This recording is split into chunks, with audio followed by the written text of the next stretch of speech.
Viewers, आप believe नहीं करोगे कि सालों पहले ऐसे मैजिकल बीज हुआ करते थे ना, जिनके ऊपर जरा सा भी पानी डालने से वो इतने बड़े हो जाते थे जो सीधा स्वर्ग के रास्ते तक पहुंच गए थे। लेकिन जब इंसानों ने उस बड़े से पेड़ की मदद से स्वर्ग में जाना चाहा तो उन्हें रास्ते में एक अलग ही दुनिया मिल जाती है, जहाँ पर ये बड़े बड़े जायंट क्रिएचर्स रहते थे। लेकिन अब वो जायंट क्रिएचर्स उस बड़े से पेड़ की मदद से जमीन पर आ गए थे और वो तो सभी इंसानों पर हमला भी करने लग जाते हैं। तो अब देखना है कि एक नॉर्मल किसान का लड़का कैसे बहादुरी से उन जायंट्स को रोकने में राजा की मदद करता है और पहली बार बाहर से आया हुआ एक अजनबी उन सभी का किंग बन जाता है। इस बारे में तो पता करने में बहुत ही मजा आएगा। कहानी की शुरुआत में हमें जैक नाम का लड़का दिखाया जाता है, जो एक बहुत ही गरीब किसान का बेटा था। जैक तो बाजार में अपना एक घोड़ा बेचने जा रहा था ताकि उसे थोड़े पैसे मिल जाएं। जब जैक बाजार पहुंचता है तो वहाँ पर एक ड्रामा चालू था, जिसे सभी लोग देखकर काफी इंजॉय कर रहे थे। उस जगह पर तो राजा की बेटी प्रिंसेस भी आई हुई थी, जो कि नॉर्मल कपड़े पहनकर वो ड्रामा देख रही थी, क्योंकि प्रिंसेस के फादर जो कि उस पूरे राज्य के किंग थे वो उसे अलाउ ही नहीं करते थे कहीं बाहर जाने के लिए। इसीलिए प्रिंसेस मिया कभी कभी अपने फादर को बिना बताए पैलेस से बाहर निकलकर गांव में आ जाती थी। लेकिन अब मिया को कुछ लोग छेड़ने लगे थे, वो तो उसे लगातार परेशानी करते जा रहे थे। पर जैक सही समय पर वहाँ आ गया था और मिया को प्रोटेक्ट करने लगा था। लेकिन उन लोगों ने तो जैक को भी मारना स्टार्ट कर दिया था। पर जैक जब जोर से चिल्लाता है तब वो सारे लोग डर के मारे अपना सर नीचे कर लेते हैं। दरअसल उस जगह पर प्रिंसेस मिया के बॉडीगार्ड्स आ गए थे और गांव वाले जैक को देखकर नहीं बल्कि उन्होंने सिपाहियों को देखकर अपना सर झुकाया था। और अब प्रिंसेस मिया अपने सभी साथियों के साथ चले जाती है। अब दूसरी तरफ राजा के पैलेस में हमें रॉड्रिक नाम का एक आदमी दिखाया जाता है। दरअसल रॉड्रिक किंग की बेटी प्रिंसेस मिया से शादी करना चाहता था, लेकिन मिया तो उसे जरा सा भी पसंद नहीं करती थी। पर रॉड्रिक अपना ट्राई जारी रखता है। लेकिन जब वो अपने कमरे में आता है तो वहाँ की सारी चीजें बिखरी पड़ी थी, जैसे कि किसी ने उस कमरे की छानबीन की हो। रॉड्रिक तो चेक करता रहता है कि उसके कमरे से और कौन कौन सी चीज गायब हुई है। उसे तो गमले की मिट्टी में एक मुकुट मिलता है जो कि शायद से राजा का था, लेकिन रॉड्रिक की एक कीमती चीज गायब थी। इसीलिए अब वो अपने आदमियों से कहता है कि वो पूरे गांव में नाकाबंदी कर दें, जिससे कि वो चोर यहाँ से भाग न सके। वहीं बाजार में जैक अपने घोड़े को बेचने के लिए कोई कस्टमर ढूंढ रहा होता है, पर तभी जैक को एक आदमी मिलता है जिसे कि वो घोड़ा चाहिए था। लेकिन जैक कहता है कि इसके बदले तुम्हें पैसे देने पड़ेंगे। उस आदमी के पास अभी पैसे तो नहीं थे, इसीलिए वो जैक को पैसों के बदले बीजों का एक गुच्छा दे देता है। जैक कहता है कि वो इन छोटे छोटे बीजों से क्या ही कर लेगा, लेकिन तब वो आदमी उसे बताता है कि ये कोई नॉर्मल बीज नहीं है। इस बीज में इतनी पावर थी ना कि वो पूरे अर्थ की डेस्टिनी बदल सकती थी। वो जैक को बस इन सीड्स पर पानी न डालने के लिए कहता है और उन बीजों के बदले जैक के घोड़े को लेकर चला जाता है। लेकिन वो आदमी ज्यादा दूर तक नहीं जा पाता और रॉड्रिक के सोल्जर्स ने उसे पकड़ लिया था, क्योंकि उसने ही रॉड्रिक के कमरे से जरूर कुछ न कुछ चुराया था। पर अब वो चीज तो जैक के पास थी। जैक के घर पर आने के बाद उसके फादर उसे काफी ज्यादा डांटते रहते हैं, क्योंकि जैक ने उन छोटे छोटे सीड्स के बदले अपना घोड़ा एक अनजान आदमी को दे दिया था। इसीलिए अब जैक के फादर काफी गुस्सा हो गए थे और उन्होंने वो सीड्स का गुच्छा उठाकर फेंक दिया था। जैक तो तुरंत उन सीड्स को उठाने लगा था, पर उनमें से एक सीड लकड़ी के नीचे गिर जाता है। लेकिन इस बात का जैक को बिल्कुल पता ही नहीं था। रात होने पर उस जगह बहुत तेज बारिश स्टार्ट हो जाती है। जैक तो कैसे भी करके अपने झोपड़े में रह रहा था, पर तभी उस रास्ते से प्रिंसेस मिया गुजर रही थी, क्योंकि मिया नहीं चाहती थी कि वो रॉड्रिक के साथ शादी करे, इसीलिए वो अपने पैलेस से भाग गई थी। प्रिंसेस मिया तो पास ही वाले झोपड़े में जहाँ पर जैक रहता था उस जगह पर पहुंच जाती है। जैक ने तो प्रिंसेस को पहचान लिया था और वो उन्हें अपने घर के अंदर लेके आ जाता है। लेकिन अब बारिश का पानी उस सीट पर लगने लगा था, पर उस आदमी ने जैक से साफ साफ कहा था कि कुछ भी हो जाए उसे सीट के ऊपर जरा सा भी पानी गिरने से रोकना था। लेकिन अब तो उस सीट के ऊपर काफी सारा पानी गिर गया था, जिससे कि वो सीट देखते ही देखते एक बहुत बड़े ट्री में कन्वर्ट हो जाता है, जो कि लगातार ऊपर की तरफ बढ़ते ही जा रहा था। उस ट्री ने तो जैक के पूरे घर को उठा लिया था, जिसके अंदर प्रिंसेस मिया भी थी। जैक प्रिंसेस को वहाँ से निकालने की बहुत ही ज्यादा कोशिश करता है, पर वो इसमें कामयाब नहीं होता और अब प्रिंसेस पूरे घर के साथ तेजी से ऊपर जाने लगती है। बारिश होने की वजह से जैक उस ट्री पर ज्यादा देर तक नहीं रह पाता और नीचे गिरकर एकदम से बेहोश हो जाता है। अब प्रिंसेस मिया के फादर उसे ढूंढते ढूंढते जैक के पास आ गए थे, जहाँ वो देखते हैं एक बहुत बड़ा पेड़ जो कि सीधा आसमान की तरफ चला गया है और उस पेड़ का एंड पॉइंट तो दिख ही नहीं रहा था। तब जाकर जैक किंग को सारी बातें बताता है कि कैसे प्रिंसेस मिया उसके घर में आई थी और उस बड़े से पेड़ की वजह से एकदम ऊपर चली गई थी।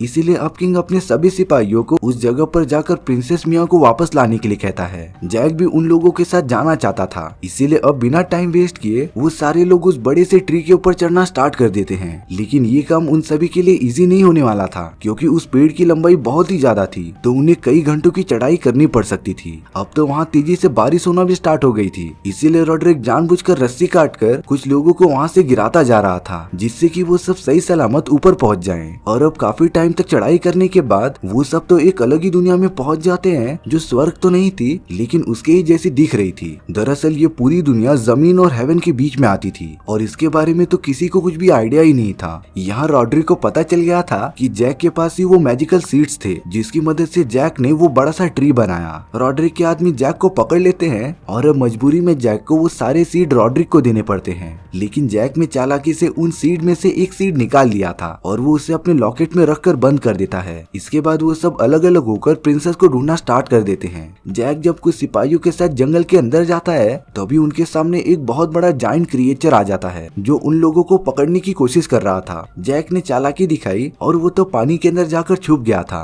उस बड़े से क्रिएचर ने तो दोनों सिपाहियों को पकड़ लिया था और अब वो उन्हें अपने साथ लेकर जाने लगता है। जैक भी तुरंत बाहर निकलकर उस क्रिएचर का पीछा करता है, क्योंकि प्रिंसेस के बारे में जरूर उस क्रिएचर को पता होगा और वो क्रिएचर जहाँ जाएगा शायद से प्रिंसेस भी वहीं पर हो। यहाँ पर रॉड्रिक अपने दो सिपाहियों के साथ उस पूरी जगह को देखता रहता है, लेकिन तभी रॉड्रिक उनमें से एक सिपाही को नीचे ढकेल दिया था, क्योंकि वो उसका साथी नहीं था। लेकिन तभी उस जगह पर और भी क्रिएचर्स आ गए थे, जिन्होंने रॉड्रिक के दोस्त को पकड़कर उसे पूरी तरीके से खा लिया था। और अब बारी थी रॉड्रिक की। उसे तो दोनों तरफ से जायंट क्रिएचर्स ने घेर लिया था, पर तभी रॉड्रिक अपने बैग से वही किंग का मुकुट निकालता है, जिसमें की मैजिकल पावर्स थी। और रॉड्रिक के हाथ में वो मुकुट देखकर दोनों जायंट क्रिएचर एकदम से शांत हो गए थे और रॉड्रिक की बातें मानने लगे थे। उन दोनों ने तो रॉड्रिक के सामने अपने घुटने टेक दिए थे। दरअसल ये मुकुट राजा को 100 साल पहले मिला था, जिससे कि अलग अलग क्रिएचर्स के हार्ट को यूज करके बनाया गया था। और ये मैजिकल मुकुट जिसके भी पास होगा ना, तो वो जायंट क्रिएचर्स उसी की बात मानेंगे। अब रॉड्रिक उस जगह पर पहुंच जाता है जहाँ पर सभी जायंट क्रिएचर्स रहते थे।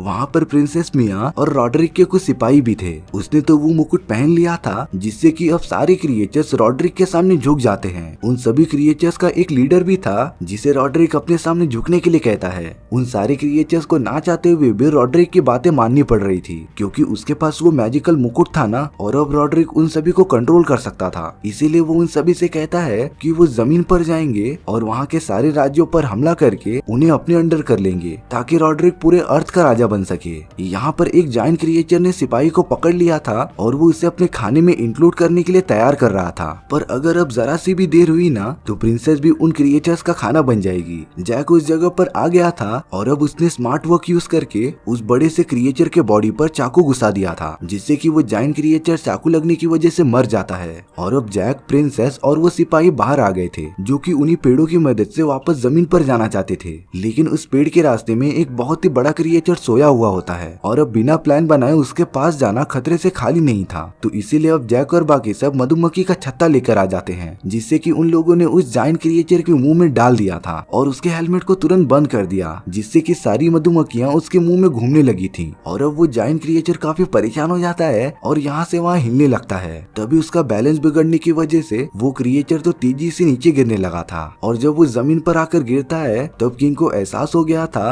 कि जिन क्रिएचर्स के बारे में जो वो कहानियां सुना करते थे वो सब एकदम सच है। और अब सारे क्रिएचर्स नीचे ना पहुंच सके, इसीलिए राजा ने अपने सिपाहियों को बोलकर उस पूरे पेड़ को काटने का आदेश दे दिया था। वहीं दूसरी तरफ जब जैक और प्रिंसेस पेड़ की मदद से वापस नीचे जाने वाले थे, तभी वो सिपाही उनके साथ जाने से मना कर देता है, क्योंकि वो कैसे भी करके रॉड्रिक को रोकना चाहता था। उसे पता था कि अगर रॉड्रिक उन क्रिएचर्स के साथ जमीन पर पहुंच गया तो वो चारों तरफ तबाही मचा देगा। इसीलिए वो सिपाही रॉड्रिक को मारने के लिए वहीं पर रुक जाता है। जैक और प्रिंसेस मिया तो उस पेड़ की मदद से वापस नीचे उतरने लगे थे, पर यहाँ किंग ने तो और किसी भी चीज की परवाह किए बगैर उस पेड़ को पूरी तरीके से कटवाना स्टार्ट कर दिया था, जिससे कि वो जायंट क्रिएचर जमीन पर ना आ सके। अब उन क्रिएचर्स की दुनिया में रॉड्रिक उन सभी का राजा बन गया था, तो वो अपनी पूरी क्रिएचर सेना के साथ इकट्ठा होकर जमीन पर जाने की तैयारी करने लगता है। लेकिन तभी वो सिपाही बाहर निकलकर रॉड्रिक पर हमला करने लग जाता है। उन दोनों में तो काफी घमासान फाइट होती है और आखिर में उस सिपाही ने रॉड्रिक को खत्म कर दिया था। रॉड्रिक के मरने के बाद उसके सर से वो ताज उतर जाता है। यहाँ जमीन पर किंग ने वो पेड़ कटवा दिया था, जिससे कि अब वो बड़ा सा पेड़ टूटकर नीचे गिर रहा था। जैक और प्रिंसेस मिया तो अभी भी उस पेड़ के ऊपर ही थे। वो सिपाही जिसने रॉड्रिक को खत्म किया था वो भी उस टूटते हुए पेड़ पर कूद जाता है और अब वो बड़ा सा पेड़ काफी तेजी से नीचे गिर रहा था। लेकिन जैक, प्रिंसेस और वो सिपाही कैसे भी करके बच जाते हैं। यहाँ पर अब उन क्रिएचर्स के लीडर को वो मुकुट मिल गया था, जिससे कि सभी क्रिएचर्स को कंट्रोल किया जा सकता था। उसने वो मैजिकल मुकुट अपने हाथ के अंदर डाल दिया था, जिससे कि अब वो सभी सभी क्रिएचर्स को कंट्रोल कर सकता था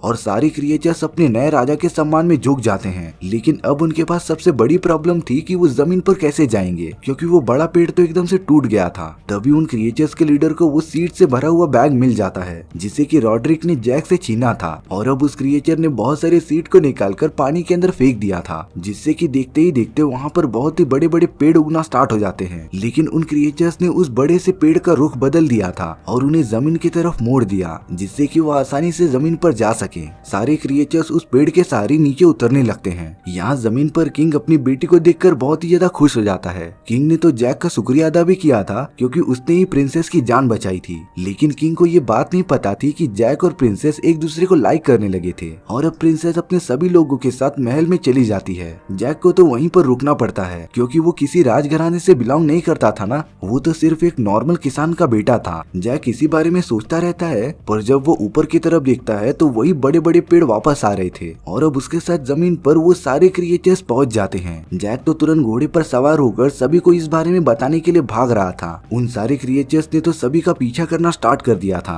उनके सामने जो कोई भी आ रहा था वो उसे डिस्ट्रॉय करके आगे बढ़ते जा रहे थे और अब चारों तरफ बड़े बड़े क्रिएचर्स फैल गए थे जो कि लगातार इंसानों को खत्म करते जा रहे थे। किंग और उसके बाकी सारे लोगों को जब ये बात पता चलती है तब वो सब तेजी से अपने पैलेस की तरफ भागने लगते हैं क्योंकि वही उनके लिए सबसे सेफ जगह हो सकती थी। लेकिन अब तो वो क्रिएचर्स भी उनके जस्ट पीछे ही थे और सभी भागते हुए इंसानों पर कुछ न कुछ फेंक कर हमला कर रहे थे। कुछ टाइम बाद किंग और उसके सभी साथी पैलेस के अंदर चले जाते हैं, लेकिन जैक तो पीछे ही रह गया था और अगर जरा से भी देर हुई ना तो वो जायंट क्रिएचर जैक को पकड़ लेंगे। लेकिन जैक पैलेस का दरवाजा बंद होने से पहले ही उसके अंदर पहुंच गया था, जिससे कि वो सब टेम्परेरीली बच गए थे। लेकिन अब उस दरवाजे पर तो क्रिएचर्स का लीडर आ गया था जो कि कोशिश कर रहा था पैलेस के अंदर आने की। लेकिन उन सिपाहियों ने मिलकर क्रिएचर पर हमला करना स्टार्ट कर दिया था, जिससे कि उन क्रिएचर्स का लीडर पानी में जाकर गिर जाता है। वो तो अब वहाँ से बाहर नहीं आ पा रहा था, इसीलिए अब वो पानी के अंदर रास्ता ढूंढने चले जाता है। यहाँ पर सभी सिपाही पैलेस का दरवाजा बंद करने की कोशिश कर रहे थे, लेकिन उन क्रिएचर्स ने अपने हथियार की मदद से पैलेस का दरवाजा खोल रखा था। वो सभी क्रिएचर्स तो अलग अलग चीजें उठाकर पैलेस पर फेंकते जा रहे थे, जिससे कि किंग के सिपाहियों को काफी डैमेज हो रहा था। पैलेस में पहुंचने के बाद भी उनकी जान खतरे में थी और अब उन सभी को लग रहा था कि उन्हें और भी मदद की जरूरत पड़ेगी। इसीलिए किंग प्रिंसेस को महल के एकदम टॉप पर जाकर एक बड़ी सी मशाल जलाने के लिए कहता है ताकि सभी को पता चल सके कि उन्हें मदद की जरूरत है। जैक भी प्रिंसेस मिया के साथ उस जगह जाने के लिए निकल पड़ता है। वो दोनों तो उस जगह पर पहुंच गए थे,